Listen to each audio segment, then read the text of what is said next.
ইমানি শক্তি, ইমানি দৌলত এত বেশি যে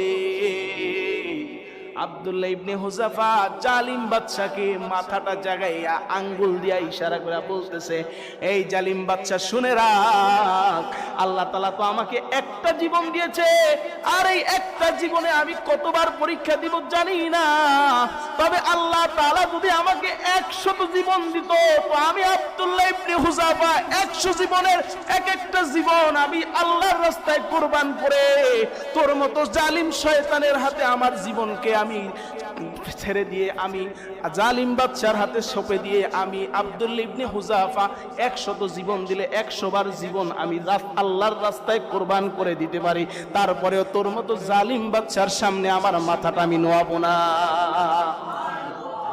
জালিম বাদশার সামনে আমার মাথাটা নোয়াবো না। যদি 100 জীবন দিত আল্লাহ তাআলা, 100 কয়শো 100 জীবন যদি দিত, তারপরেও আল্লাহর রাস্তায় জিহাদ করে আল্লাহর রাস্তায় কুরবান হতাম, তারপরেও আমি তোর মতো শয়তান আর জালিমের কাছে আমার জীবনকে আমি ঈমানকে বিক্রি করব না।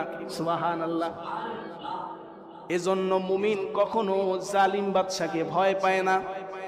টাকা থাকুক, পয়সা থাকুক, না থাকুক, তারপরেও কি করবে না? ঈমানকে কখনো ছাড়বে না, ঈমান ছাড়বে না। তো আমাদের ঈমান কি সেই রকমের হতে পারেছে? আমাদের ঈমান কিন্তু ঠুনকো ঈমান।